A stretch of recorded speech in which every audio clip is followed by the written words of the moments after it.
வருஷத்துக்கு 3 அல்லது 4 தடவை அப்படி ஒரு மாட்டை சாப்பிட்டா போதும். கட்டாயமாக இறைச்சி இருக்கிறது. அது மாட்டுக்கறியோ பன்றிக்கறியோ இறைச்சி ஒரு துண்டு வைத்திருக்கிறார்கள். நைஜீரியா நாட்டில் 1 வாரம் கழித்து தான் சின்ன மண் குடிசை, அதற்குள் 7 பேர் படுப்பதற்கு இடம் இருக்கிறது. வீட்டுக்குள்ள நுழையும் போது முதல்ல ஒரு சின்ன பொந்து இருக்கு, அதுக்குள்ள ஆடு நிற்குது. வெறும் மண் குடிசைகள் தான். அந்த குடிசையில் இருப்பவர் ஆங்கிலத்தில் பேசுகிறாங்க. டிஷ்யூ பேப்பர் உபயோகிக்கிறாங்களா, அதற்கு பதிலாக அவங்க ஒரு இலையை உபயோகிக்கிறாங்க. இதுதான் நாங்கள் இதுக்கு பயன்படுத்துறது. இந்த லட்சக்கணக்கான வைல்டு பீஸ்டுகள் அந்த ஆற்றுக்குள் குதித்து எழுந்து போகும். அப்படி போகும்போது முதலைகள் வாயிட்ட புடி போகும். முதலைகளுக்கு இரையாயிருது. குறிப்பா பழங்குடியின மக்களுடைய வாழ்க்கை முறை எப்படி இருக்குன்னு நீங்க அங்க இருக்கவங்களோட கேட்டு தெரிஞ்சுக்கிட்டது உண்டா? இந்த மசாய் மாராக்களோட சந்திச்சு அவங்களோட நானும் குதிச்சு ஒரு பாட்டு பாடி, சிங்க கூட்டம் இந்த பக்கம் ஒரு 20-30 சிங்கம் படுத்து கிடக்கு, இந்த பக்கம் ஒரு 10-15 சிறுத்தைகள் இருக்கு. எல்லாமே ஒரே இடத்துல இருக்கிறது அந்த மசாய் மாரா காடுகள்ல. ஒரு தலைநகரம் இருக்கும். அந்த தலைநகரத்தை சுற்றி ஒரு 50 அல்லது 100 கிலோமீட்டருக்கு தான் ரோடு இருக்கும். அப்புறம் நாடு முழுவதே மண் தரை தான். இன்றைக்கும் அப்படித்தான் இருக்கிறது. 30 அடி ஆழத்துல ஒரு ரயில், 60 அடி ஆழத்துல ஒரு ரயில், 90 அடி ஆழத்துல ஒரு ரயில் ஓடுது. இது எப்போ அவங்க போட்டாங்கன்னா 1914 இருந்து 17 டயத்துல போட்டது. இதுல 500 ஏர்போர்ட் கிடையாது. அமெரிக்கால 15,000 ஏர்போர்ட். தேனிலவுக்கு கூட ஆப்பிரிக்காவுக்கு தான் போனாங்கன்னு கேள்விப்பட்டிருக்கேன். அந்த இடத்த பார்க்கணுங்கிறதுக்காண்டி நான் போனேன். நக்கிர நேயர்களுக்கு வணக்கம். நான் ராம்குமார். பொதுவா நம்ம இந்த ஊரை சுத்தி பார்க்கணும், இந்த உலகத்தையே சுத்தி பார்க்கணும் அப்படின்னா எல்லா நாட்டுக்கெல்லாம் நம்மளால போயிட்டு இருக்க முடியுமா என்ன? மேபி அதுக்கு டைம் இருந்தா போகலாம், ஃபினான்ஷியல் இருந்தா போகலாம். ஆனா அந்த மாதிரி உலகத்தோட பல நாடுகளுக்கு போனவங்களோட கதையை கேட்கும்போது நிறைய சுவாரஸ்யமா இருக்கும் இல்லையா? அந்த மாதிரி கிட்டத்தட்ட நம்மளுடைய உலகத்தில் இருக்கக்கூடிய கிட்டத்தட்ட 29 கண்ட்ரீஸ்க்கு டிராவல் பண்ண ஒருத்தரை மீட் பண்ண போறோம். நிறைய விஷயங்கள் அவர்கிட்ட பேசி தெரிஞ்சுக்க போறோம். Very happy. Arunagiri Sankaran Gopi sir. Sir வணக்கம். வணக்கம். எப்படி இருக்கீங்க? நல்லா இருக்கு. ரொம்ப மகிழ்ச்சி உங்களை சந்திக்கிறதுல. பொதுவாக சொல்லுவாங்க, அதாவது உலகம் சுற்றும் வாலிபன் அப்படின்னு. நீங்க நிஜமாவே உலகம் சுற்றும் வாலிபனா இருக்கீங்க. கிட்டத்தட்ட 29 நாடுகள் சுற்றி இருக்கீங்க. எனக்காக அந்த 29 நாடுகள் என்னன்னு டக்குன்னு சொல்ல முடியுமா? ஃபர்ஸ்ட் போனது பூட்டான் 1984. அடுத்து அங்கிருந்து Nepal. 2000 America. America, England, London. அடுத்து மலேசியா, சிங்கப்பூர், தாய்லாந்து. அப்புறம் ஐரோப்பாவில் நார்வே, சுவிட்சர்லாந்து, ஜெர்மனி, ஃப்ரான்ஸ். அது ஒரு ட்ரிப்பு. திரும்ப ஒரு யூரோப் டூர் அந்த டூரில் கிழக்கு ஸ்பெயினில் தொடங்கி, மேட்ரிட்டில் தொடங்கி பார்சிலோனா, அப்படி பாரிஸ், அப்புறம் நெதர்லாந்தில் ஆம்ஸ்டர்டம் பக்கத்தில் கியூஹனா பூந்தோட்டம், துலிப் மலர் தோட்டம், உலகத்திலே பெரிய தோட்டம் அது. அங்கே திஹேக், அப்புறம் பெர்லின், ஜெர்மனி 2வது ட்ரிப் அது. அப்புறம் ஆஸ்ட்ரியா, சுவிட்சர்லாந்து, திரும்ப லீஸ்டன்ஸ்டைன். அந்த ட்ரிப்பில் ஒரு 9 நாடு. பிறகு 2013 ஜப்பான், சைனா, ஹாங்காங், மக்காவ். இந்த கிழக்கு 4 ஆச்சா.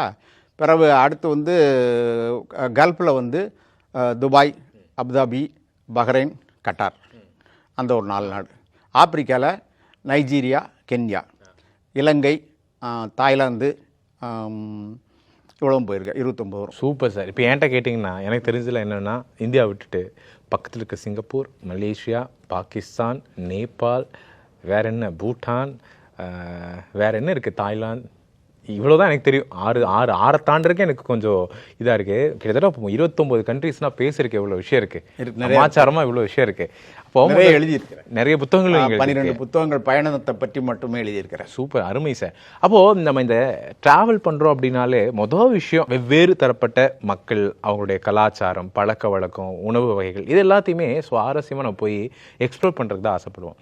அப்படி நீங்கள் சொன்ன கண்ட்ரீஸ்லேயே நிறைய இன்ட்ரெஸ்டிங்கான கண்ட்ரீஸ் இருக்குது. அதில் எனக்கு முதல்ல இந்த ஆஃப்ரிக்கா அப்படின்னாலே ட்ராவல் பண்ணுறவங்களுக்கு எல்லாத்துக்குமே ஒரு விருப்பமான ஒரு கண்ட்ரி அப்படின்னு சொல்லலாம். ஆஃப்ரிக்கா அந்த பயணம் சுவாரஸ்யமாக அமைஞ்சதுக்கான காரணம், பெரும்பாலும் சொல்லுவாங்க ஆஃப்ரிக்காவில் ரொம்ப ரம்மியமான இடங்கள்லாம் இருக்குது அப்படிம்பாங்க.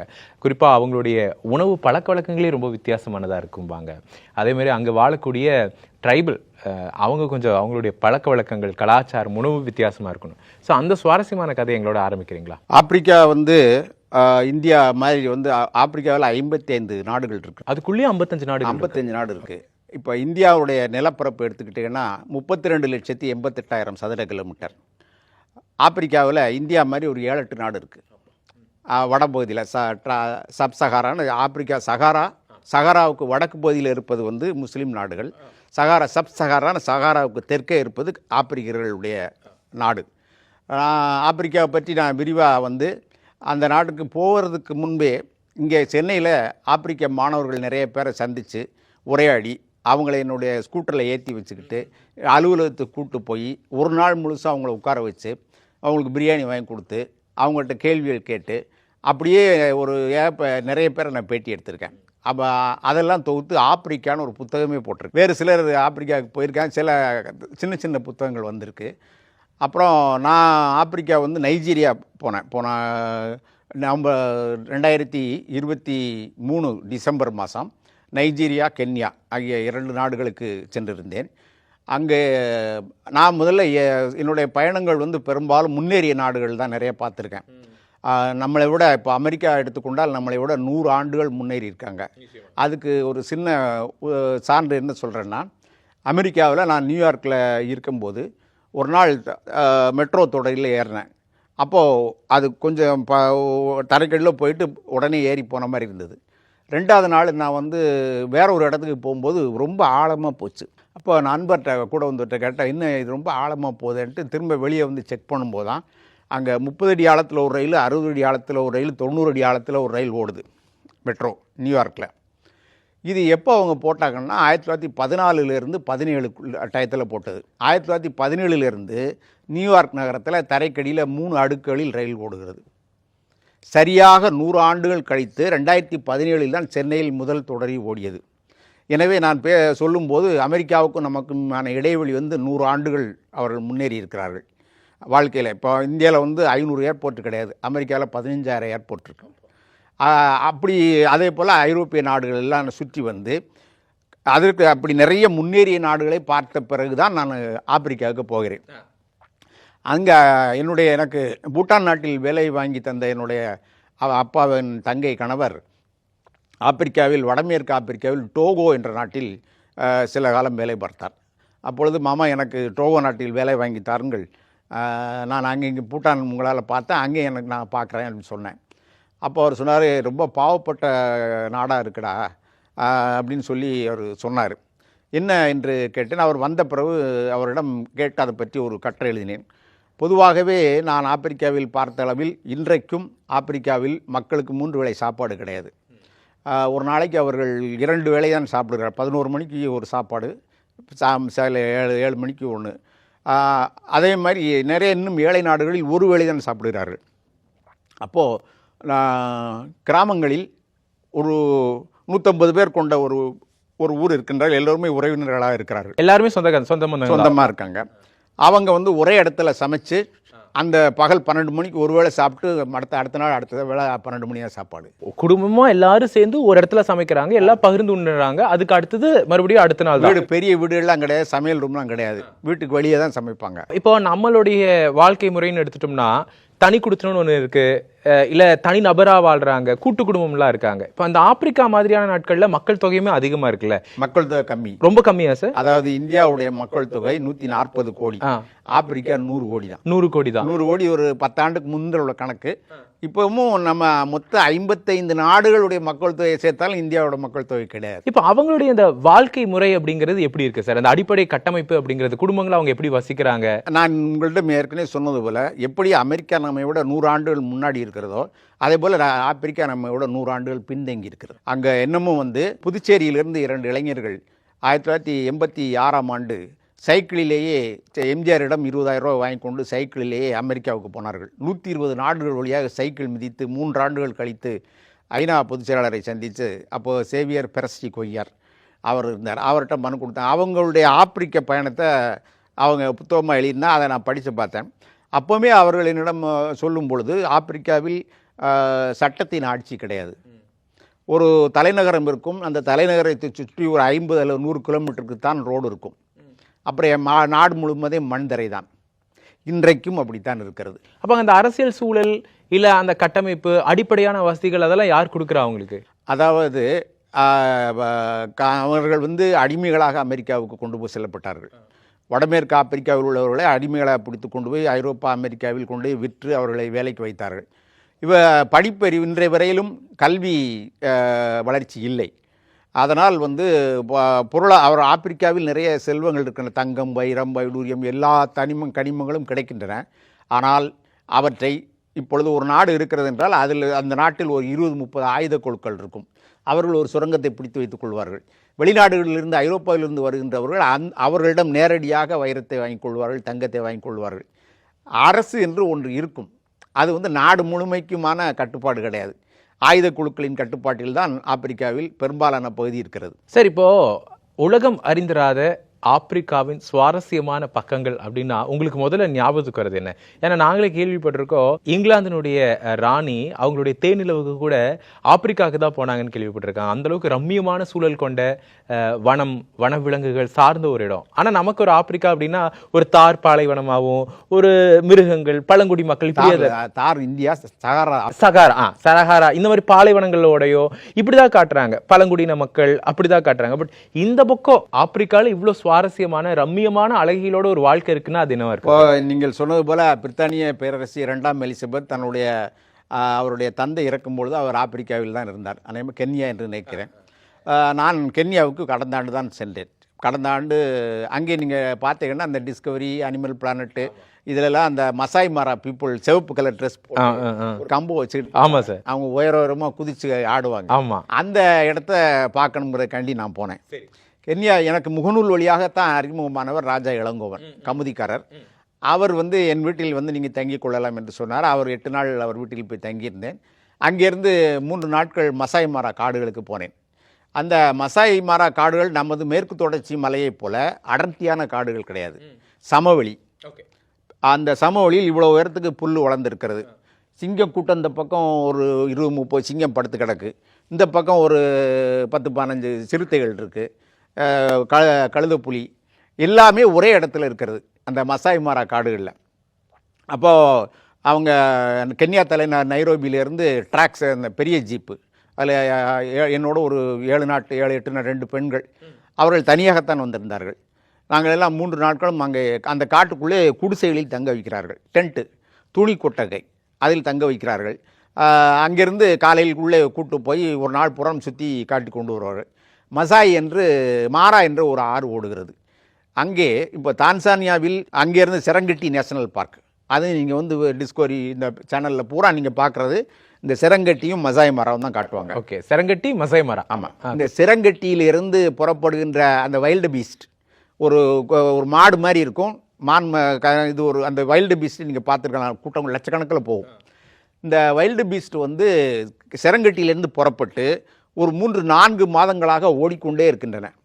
அப்படி இந்தியா கிட்டத்தட்ட 4000 கிலோமீட்டர் ஓடுகின்றன. இந்தியாவிலிருந்து இப்போ நீங்கள் கன்னியாகுமரியிலேருந்து காசிக்கு போய் திரும்ப வர்ற மாதிரி. இந்த நிகழ்வு உலகத்திலே மிகப்பெரிய இடப்பெயர்வு. இன்றைக்கும் குறிப்பிட்ட காலத்தில் தொடங்கி அந்த நிகழ்ந்து கொண்டே இருக்கிறது. அதுக்கு ஏதாவது காரணம் இருக்கா சார்? அதை ஆராய்ச்சி செய்து கொண்டிருக்கிறார்கள். அதுக்கு காரணத்தை இது ஏன் இப்படி ஓடுகின்ற நிறைய ஆராய்ச்சி. அது இயற்கையாகவே அது நடக்கும், இயற்கையாகவே காலங்காலமாக நடந்து கொண்டிருக்கிறது. இதற்கிடையில் மாரா ஆறு ஓடுகிறது. அந்த ஆற்றில் பார்த்தால் ஏகப்பட்ட முதலைகள் கிடக்கின்றன, நீர் யானைகள் நிறைய கிடக்கின்றன. அங்கே அதுக்கு பக்கத்தில் தான் எங்களை ஒரு மரத்தடியில் உட்கார வச்சு மத்தியான சாப்பாடு கொடுத்தாரு அந்த ஓட்டுநர். எல்லாம் பேக் பண்ணி கொண்டு வந்திருந்தார். அங்கே உட்காந்து பார்த்துக்கிட்டே இருந்தோம். இப்போ நீங்கள் இந்த இதில் டிவியில் பார்க்கும்போது இந்த லட்சக்கணக்கான வைல்டு பீஸ்டுகள் அந்த ஆற்றுக்குள் குதித்து எழுந்து போகும். அப்படி போகும்போது முதலைகள் பிடிபடும், முதலைகளுக்கு இரையாயிருது. அதை நீங்கள் பார்த்துருக்கீங்களா? அப்போது பிடிபட்டாலும் இது பாட்டுக்கு போயிட்டே இருக்கும், அடுத்தது போய்கிட்டே இருக்கும். ஒரு முதலை என்பது ஆண்டுக்கு அப்படி 3 தடவை சாப்பிட்டா போதும். ஒரு முதலை ஒரு தடவை சாப்பிட்டா 100 நாளைக்கு சாப்பிட வேண்டாம். வருஷத்துக்கு 3 அல்லது 4 தடவை அப்படி ஒரு மாட்டை சாப்பிட்டா போதும். அதுக்கட சும்மாவே கிடக்கும். ஆனால் அந்த இயற்கை பயணம் தொடர்ந்துட்டே தான் இருக்கு. இந்த இயற்கையினுடைய சுழற்சி தொடர்ந்து நடந்து கொண்டிருக்கிறது. உலகத்திலே மிக மிக மிக வியப்பான ஒன்று இந்த வைல்டு பீஸ்டுகளுடைய, லட்சக்கணக்கான வைல்டு பீஸ்டுகளுடைய இடப்பெயர்ச்சி. அருமையான தகவலாக இருக்குது. இப்போ நீங்கள் சொன்ன மாதிரி அந்த நேஷனல் ஜியோகிராஃபி இதனால இந்த வேட்டையாடுறது, மிருகங்கள் இதை மட்டும்தான் காட்டுறாங்க. இன்னும் அபூர்வமான வன விலங்குகள், வன உயிரிகள் ஆப்பிரிக்கா மாதிரியான நாடுகளில் இன்னும் இருந்துக்கிட்டே இருக்கு, அதை பாதுகாத்துட்டு இருக்காங்க மக்கள் அப்படின்னா என்னவா இருக்கும் சார்? ஏன்னா இங்கே அதாவது இப்போ பார்த்தா காங்கோ நாடு, கேபோன் அப்படிங்கிற 2 நாடுகளே சிம்பன்சி நிறையா இருக்குது. சிம்பன்சி இந்த 2 நாடுகளில் தான் நிறையா இருக்குது. இன்றைக்கு மனிதர்கள் காலடி படாத இடம் பெரும்பகுதி இருக்குது ஆப்பிரிக்காவில். காங்கோ நாட்டுக்குள் பெரும்பகுதி இன்னும் கண்டுபிடிக்கப்படவில்லை. அடர்த்தியான காடுகள் இருக்குது. காங்கோ ஆறு ஓடுகிறது. அடர்த்தியான காடுகள் இருக்கின்றன. எனவே தொடர்ந்து இப்போ அமேசானுக்குள்ளே நிறைய பேர் இன்னமும் போக முடியல. அமேசான் அதுபோல் போக முடியாத இடங்கள் நிறைய இருக்கின்றன. சார், இப்போ இந்த பழங்குடியின மக்கள் ஆப்பிரிக்கா அப்படின்னு பேசும்போது நீங்கள் சொன்ன மாதிரி ஆப்பிரிக்காவில் ஒரு சில பகுதிகளை நம்ம பார்த்துருக்கோம். நீங்கள் உங்களை மாதிரியான ட்ராவலர்ஸ் அப்பப்போ போயிட்டு இந்த ட்ரக்கில் போயிட்டு பார்த்துட்டு வரதெல்லாம் உண்டு. நான் கேட்குறேன், இன்னும் மனித காலடி படாத சில அபூர்வமான இடங்கள்ல மனிதர்கள், குறிப்பா பழங்குடியின மக்களுடைய வாழ்க்கை முறை எப்படி இருக்குன்னு நீங்க அங்க இருக்கவங்களோட கேட்டு தெரிஞ்சுக்கிட்டது உண்டா? இல்லை, அதாவது நானும் இப்போ முழுக்க அந்த டிஸ்கவரி, அனிமல் பிளானட், நான் சினிமா இதெல்லாம் சீரியல்லாம் பார்த்தது கிடையாது, எனக்கு தெரியாது. முழுக்க இந்த தேடல் தொலைக்காட்சின்னு வச்சுருக்கேன். டிஸ்கவரிங்கிறதுக்கு பேர் தமிழில் நான் தேடல் தொலைக்காட்சி. இதை மட்டும்தான் பார்ப்பேன். அப்போது நான் அதில் இன்றைக்கும் கொஞ்சம் கூட விழிப்புணர்வு இல்லாத, குறிப்பாக நமீபியாவில் ஒரு ட்ரைப்ஸ் இருக்காங்க. அவங்களாம் இன்னமும் பிற மனிதர்களோட தொடர்பே இல்லாத அளவிற்கு ஆப்பிரிக்காவில் இருக்கிற இப்பொழுது இந்த நீங்கள் தொலைக்காட்சிகளிலே காண்பிக்கின்றார்கள். அது இன்னொரு என்னவென்றால் போக்குவரத்து வசதிகள் மிக குறைவு, சாலைகள் இல்லை. நான் ஏற்கனவே சொன்னது போல் மண் சாலைகள் தான் இருக்கின்றன. மழை பெய்து விட்டால் அது பூரா தொடர்ந்து பயணிக்க முடியாது. இப்போ தான் சாலைகளே அமைத்து வருகிறார்கள். எனவே இன்னும் எவ்வளோ பேர் இருக்கிறார்கள், எவ்வளோ பேரை இன்னும் படமாக்கப்பட வேண்டிய செய்திகள் நிறைய இருக்கின்றன. இந்த மசாய் இவங்களோட நான் இருந்தேன் 2 நாள். நான் இங்கேருந்து நான் முகநூலில் இப்போ நேற்று தான் என்னுடைய பதிவுகள் 75,000 பேரை கடந்தது ஃபாலோவர்ஸு. நான் ஆப்பிரிக்காவுக்கு போகும்போது இருந்ததை விட இந்த மசாய் மாராக்களோடு சந்தித்து அவங்களோட நானும் குதித்து ஒரு பாட்டு பாடி ஒரு வீடியோ போட்டேன். அந்த வீடியோவில் எனக்கு 8,000 ஃபாலோவர்ஸ் இன்க்ரீஸ் ஆகிட்டு, ஆப்பிரிக்காவிலேருந்து நான் ஆப்பிரிக்காவுக்கு போயிட்டு வெளியே வரும்போது எனக்கு 30,000 ஃபாலோவர்ஸ் அதில் இன்க்ரீஸ் ஆகிட்டு. அருமை. சார், இப்போ இந்த நாடுகளுக்கு ட்ராவல் பண்ணும்போது இருக்கிற ஒரு பெரிய பிரச்சனை என்னென்னா அவங்களோட கலாச்சாரம் அதெல்லாம் தெரிஞ்சுக்கணும். ஆனால் அந்த மொழிங்கிறது தான் இப்போ இந்தியாவிலே பல மாநிலம், பல்வேறுபட்ட மொழி. அப்போ வெளிநாடுகளுக்கு, குறிப்பாக இந்த ஆப்பிரிக்கா மாதிரியான நாடுகளுக்கெல்லாம் போகும்போது ஆங்கிலம் அங்கே பயன்படுத்த முடியலன்னா கூட இந்த பழங்குடியின மக்கள்கிட்ட நீங்கள் கேட்டு தெரிஞ்சுக்கணுங்கிற விஷயங்களை எப்படி கன்வே பண்ணுவீங்க, எப்படி தெரிஞ்சுக்குவீங்க? அதாவது எங்கு போனாலும் ஆங்கிலம் போதுமானதாக இருக்கின்றது. இந்த மசாய் மாரா குடும்பம், அவர்களுடைய வீடுகள் இன்றும் பொந்து போல தான் இருக்கிறது. எப்படி சார் இருக்கும் அமைப்பா? வீடு மிக குறுகிய வீடு, அதற்குள் ஒரு சின்ன மண் குடிசை, அதற்குள் 7 பேர் படுப்பதற்கு இடம் இருக்கிறது. எல்லாமே அதுக்கு ஆடுகளையும் அடைத்து வைப்பதற்கு அதுக்குள்ளே இடம் இருக்கிறது. வீட்டுக்குள்ளே நுழையும் போதே முதல்ல ஒரு சின்ன பொந்து இருக்குது, அதுக்குள்ளே ஆடு நிற்கிது. இந்த இதுக்குள்ளே காற்றுக்கெல்லாம் என்ன வழின்னு தெரியல, அதில் சின்ன வெறும் மண் குடிசைகள் தான். அந்த குடிசையில் இருப்பவர் ஆங்கிலத்தில் பேசுகிறார். அந்த மசாய் எங்களை அழைத்து சென்றவர் அவங்களுக்கு ஏற்கனவே அந்த மசாய்களுக்கு பல பேருக்கு ஆங்கிலம் பயிற்றுவித்திருக்கிறார்கள். வெளியிலிருந்து வருகின்ற சுற்றுலா பயணிகளோடு அவர்கள் தான் பேசுகிறார்கள். எனவே எங்களுக்கு பிரச்சனை இருக்காது. ஒரு டிராவல் கிட் கூடயே இருக்காங்க. சரி, நீங்கள் அந்த வீடு சொல்லும்போது ரொம்ப ஆச்சரியமாக இருக்குது. இப்போ நம்மளாம் பார்த்தீங்கன்னா பிரம்மாண்டமாக கட்டுறோம், வேறு விதத்தில் கட்டிகிட்டு இருக்கோம், அந்த ஆர்கிடெக்ட் இந்த ஆர்கிடெக்ட்ங்கிறோம். நீங்கள் அவங்க எப்படி சார் இரும்பு, செங்கல், சிமெண்ட் அப்படியா, இல்லை இயற்கையில் கிடைக்கக்கூடிய விஷயங்களை வச்சு? ஒன்றுமே கிடையாது. மண் குடிசை, மண் சுவர்கள், ஓலை குடிசைகள் தான். ஓடு கூட கிடையாது, வெறும் ஓலை. அங்கே கிடைக்கக்கூடிய இயற்கையை வச்சு தான் வாழ் சன்னல் கூட இருக்காது. அதிகமாக ஒரு சின்ன 2 சன்னல் இருக்கும். இருட்டாக தான் இருக்கும் வீட்டுக்குள்ளே. அதுக்குள்ளே கழிப்பறையெல்லாம் ரூம் வீட்டுக்குள்ளே இருக்காது. அதெல்லாம் இயற்கை தான், பொது வழியாக தான் போகணும். அது கழிப்பறையில் அதுக்கு அதுக்கு டிஷ்யூ பேப்பர் இவங்க உபயோகிக்கிறாங்களா, அதற்கு பதிலாக அவங்க ஒரு இலையை உபயோகிக்கிறாரு. அந்த இலையும் நான் என்கிட்ட காட்டினாங்க. அப்படியா? இதுதான் நாங்கள் இதுக்கு பயன்படுத்துறதுன்னு. ஓகே. இப்போ இந்த உணவுங்கிற ஒரு விஷயம், குறிப்பாக இந்த ஆப்பிரிக்க நாடுகளில் உணவு அப்படிங்கிறது, நான் நிறைய நீங்கள் சொல்கிற மாதிரி இந்த தேடுதல் தொலைக்காட்சியெல்லாம் பார்த்துருக்கேன். தேடல் தொலைக்காட்சி, இந்த புழுக்கள் எல்லாம் எடுத்து அப்படியே சாப்பிடுவாங்க, நிறைய வேட்டைக்கு போவாங்க. இப்போ அது அவங்க பழங்குடியின மக்கள்ங்கிறதுனால அந்த விஷயங்களே இது பண்ணுறாங்க. நீங்கள் சொல்லுங்கள், அவங்களுடைய உணவு பழக்க வழக்கங்கள் எப்படி இருக்குது? உணவு நான் சொன்னது போல் ஒரு வேளை உணவு, 2 வேளை உணவு தான். ஆனால் கட்டாயமாக இறைச்சி இருக்கிறது. அது மாட்டுக்கறியோ பன்றிக்கறியோ இறைச்சி ஒரு துண்டு வைத்திருக்கிறார்கள். ஓகே. எப்போவுமே ஒரு சாப்பிட்றதில்ல. நான் தங்கியிருந்த வீட்டில் எனக்கு 3 வேளை நம்ம ஊர் சாப்பாடு கிடைத்தது. அவர்களுடைய அந்த இறைச்சி உணவு தவிர நான் இங்கிருந்து போய் நைஜீரியா நாட்டில் நான் டீ குடிக்கிற வழக்கம் உண்டு, காப்பி டீ குடிக்கிற வழக்கம் உண்டு. 1 வாரம் கழித்து தான் எனக்கு ஒரு கடையில் டீ கிடைத்தது. டீ காப்பி கடைகள் கூட இல்லை. தேடி பார்ப்பேன். காரில் போகும்போது எனக்கு டீ குடிக்கணும்னு நினச்சி பார்ப்பேன். 1 வாரம் கழித்து தான் ஒரு கடையில் எனக்கு டீ கிடைச்சது. அப்போ டீ காஃபிலாம் அங்கே கிடையவே கிடையாது, அவங்களுக்கு பழக்கம் இல்லை. அப்படி உங்களுக்கு அவங்களோட உணவு பழக்க வழக்கங்கள்ல, ஏன்னா அவங்க ரொம்ப ஆரோக்கியமாக இருப்பாங்க, கட்டுமஸ்தாக இருப்பாங்க, அப்போ அவங்களுடைய அந்த ஆரோக்கியத்துக்கும் கட்டுமஸ்தான விஷயத்துக்கும் அவங்களோட உணவில் எடுத்துக்கூடிய சில விஷயங்கள் காரணம் என்னவா இருக்கும் சார்? அதாவது அவர்களுடைய ஆப்பிரிக்கர்களுடைய உடல் வலுவாக தோன்றினாலும் கூட அவர்கள் உள்ளத்தால் பயந்தவர்கள். ஒரு 2-3 என்னுடைய மாமா சொல்லுவார், அவர்களுக்கு பூதம் இந்த பேய் என்று சொல்லிவிட்டால் பயந்து மூலையில் உட்கார்ந்து கொள்வார்கள். என் மாமா உயர் அதிகாரி, அவர் அறைக்கு ஒரு காப்பி எடுத்து கொண்டு வந்தார். அதை கீழே போட்டு கை தவறி விழுந்து விட்டது. உடனே அவர் உட்கார்ந்து கொண்டு கையையும் காலையும் கூட்டு என் மாமாவிடம் உட்கார்ந்து அழுகிறார். எதற்கென்றால் ஆங்கிலேயர்கள் அங்கே வாழ்ந்தபோது ஏதோ ஒரு சின்ன தவறு செய்தால் கூட அவர்களை சாட்டையால் அடித்திருக்கிறார்கள். அந்த பழக்கம் இன்னும் அவங்களோட. அதனால் என்னுடைய மாமா அவரை சாட்டையால் அடிப்பார் என்று அவர் பயப்படுகிறார். அவர்கள் பேய் பூதம் பிசாசு என்றால் பயந்து நடுங்கி மூலையில் உட்கார்ந்து வருவார்கள். அவர் 6 அடி 7 அடி இருப்பார்.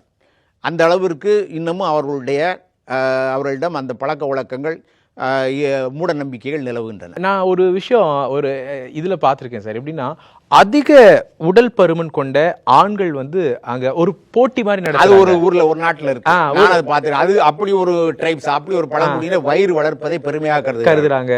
சிலர் வந்து எப்படின்னா உடல் முழுவதும் பாத்தீங்கன்னா ஒரு ஆண் மகன் வந்து ஒரு வயதை கடந்ததுக்கு அப்புறம் அவனுக்கு உடல் முழுவதும் கீறிடுறாங்க, தழும்பு போடுவாங்க. அந்த மாதிரி சின்ன சின்ன பழக்கங்கள் நீங்க பார்த்து அது நம்ம தொலைக்காட்சியிலே பார்த்துருக்கோம். இப்போ நான் இங்கே இருந்த மசாய்களோடு இருந்தது 2 இரவு 3 பகல். இந்த இரவில் அந்த ஓட்டுநர் கூட்டு போன இடங்கள் தான் நம்ம சுற்றி பார்த்தோம், அவங்களோட பேசி பார்த்தோம். அப்புறம் அவங்க வந்து ஆப்பிரிக்காவில் எல்லோரும் முகமூடிகள் அணிகிற வழக்கம், ஆயிரக்கணக்கான முகமூடிகள், ஒவ்வொரு குடும்பத்திற்கும் ஒரு முகமூடி இருக்கும். அப்படி ஒரு முகமூடி 1000 ரூபாய்க்கு வாங்கிட்டு வந்தேன், வீட்டில் மாட்டி வச்சு. அப்படியா சார்? அங்கே பெண்களுக்குன்னு ஏதாவது கட்டுப்பாடு அப்படின்னு ஏதாவது வச்சுருக்காங்களா சார்? இல்லை, அவங்க ஆண்கள் பெண்கள் வந்து அவருடைய அந்த அளவுக்கான கட்டுப்பாடுகள்லாம் என்னன்னு தெரியல. ஆனால் பொதுவாக யாருக்குமே வந்து கல்வி அறிவு குறைவாகத்தான் இருக்கிறது. அந்த சூழ்நிலை ஏற்படுத்தல. ஆமாம், இல்லை. கல்வி வந்து இப்போ எப்படி இந்த ஆங்கிலேயர்கள் ஐரோப்பியர்கள் இந்தியாவிற்கு வந்து கல்லூரிகள் இதெல்லாம் தொடங்கிதுன்னா, அதே போல் அவர்கள் ஐரோப்பிய நாடுகளிலும் சென்று ஆங்காங்கு பள்ளி கல்லூரிகள் குறைந்த அளவு தான் செய்திருக்கார். இந்திய அளவுக்கு கூட அவர்கள் அங்கே செய்ய முடியவில்லை. இப்போ ஆப்பிரிக்காவில் இப்போ எல்லாத்துக்கும் நம்ம இந்தியா மாதிரியான ஒரு பெரு நாடுகளில், அமெரிக்கா மாதிரியான நாடுகளில் எல்லாத்துக்கும் ஒரு வேலை அப்படிங்கிறது நிறைய இருக்குது. இப்போ அந்த ஆப்பிரிக்கா மாதிரியான நாடுகளில் இந்த பழங்குடியின மக்களுடைய வேலைன்னு என்னவா இருக்குது சார்? அதுதான் ரொம்ப கவலையாக இருக்குது. அவங்களுக்கு வேலையே வந்து என்ன இருக்குன்னு எனக்கு தெரியல. நான் அங்கே போக்குவரத்து வசதி ஒன்றும் இல்லை. இந்த நைஜீரியாவில் 12 நாட்கள் இருந்தேன். அவர்களுக்கு விவசாயம் தவிர பெருந்தொழில்கள் என்று ஒன்றும் கிடையாது. விவசாயம் தான் அங்கே எல்லாமே, விவசாயம்தான். அந்த காய்கறிகள் கூட சந்தையில் வந்து ஊர் பூரா ஒரு பொது சந்தை ரோட்டை ஒட்டி இருக்குது. லாகோஸ் நகரத்துலலாம் பார்த்தீங்கன்னா காலையிலேருந்து ஒரு 10-20 கிலோமீட்டருக்கு காய்கறிகள் அரிசியெல்லாம் ரோட்டில் கொண்டாந்து வச்சுருக்காங்க. இப்போ நம்ம ஊரில் ரைஸ் மில் இருந்தால் ஒரு அரிசியை கொண்டு அரைக்கிறதுக்கு ஒரு செட்டு போட்டு ஒரு கட்டணம் வச்சுருப்போம். அங்கே அந்த சந்தையிலே தரையிலே ஒரு ரைஸ் மிஷினை வச்சு அதிலே அரைச்சி அப்படியே கொடுக்குறாங்க. கூறுரா தக்காளி இதெல்லாம் மொத்தமாக வச்சுருக்குறாங்க. மற்றபடி தொழில் வசதிகள்லாம் ஒன்றும் இல்லை. இப்போ தான் கட்டுமானம் வருது. நான் தங்கியிருந்த ராஜா இளங்கோவன், அவருடைய இது வந்து ஒரு பெரிய இண்டஸ்ட்ரி. அந்த கம்பெனியில் ஆப்பிரிக்கர்கள் வேலை செய்கிறார்கள். அவர்கள் இப்பொழுது கென்யாவினுடைய மொம்பாசா துறைமுகத்திலிருந்து நைரோபியிலிருந்து மேற்கே உகாண்டா வரைக்கும் தொடரி தடம் இப்பொழுதுதான் அமைத்து கொண்டிருக்கிறார்கள்.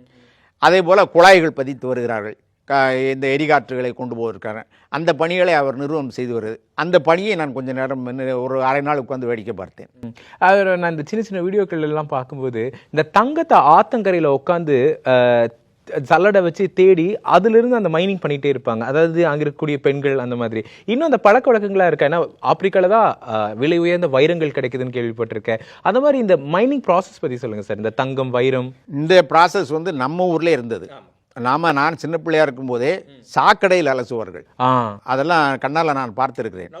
நம்ம ஊர்லேயே பொற்கொள்ளர்கள் வசிக்கின்ற வீதியிலே அந்த வீதியில் கடைசியில் சாக்கடை தண்ணீரை எடுத்து அதில் தங்கத்தை அந்த வீடுகளிலிருந்து வந்து தங்கத்துகளை பிரித்து எடுப்பதை நான் கண்ணால் பார்த்துருக்கிறேன். அதுபோல் ஆப்பிரிக்காவில் நான் சொன்னது போல் அனைத்து வகையான கனிமம், தங்கம், வைரம் எல்லாம் அளவில்லாமல் கிடைக்கின்றது. அது வந்து ஒரு கட்டுப்பாடு வந்து அவர்கள் மொத்தமாக ஒரு குழு வந்து மொத்தமாக எடுத்து அவர்கள் கையில் வைத்திருப்பார்கள். அதுக்கான தங்க வேட்டை தொடர்ந்து நடந்து கொண்டிருக்கிறது. நீங்க இந்த நைட்ல உங்களுக்கு ஏதாவது வாய்ப்பு கிடைச்சா வேட்டைக்கு போறதுக்கு? நைட்ல வந்து அவங்க கூட்டு போல, நைட்ல வந்து அந்த பகல்ல சுத்திட்டு நைட்டில் உணர்ந்து அந்த டென்ட்டில் தங்க விட்டான். அந்த டென்ட்டை சுற்றி விலங்குகள் கிட்ட வர முடியாத அளவுக்கு தடுப்புகள் வச்சுருந்தாங்க. அருமை சார். ஆப்பிரிக்காவை பற்றி பேசுறதுக்கு எவ்வளோ விஷயங்கள் இருக்குது. ஆப்பிரிக்காவை பற்றி மட்டுமே நான் 300 பக்கம் புத்தகம் முடியும். அப்பா அதான் சார், நீங்கள் சொல்லும்போது ரொம்ப சுவாரஸ்யமாக இருக்குது. மற்றொரு சுவாரஸ்யமான தகவலோட நான் உங்களை சந்திக்கிறோம். நன்றி சார். நன்றி, வணக்கம். Thank you sir.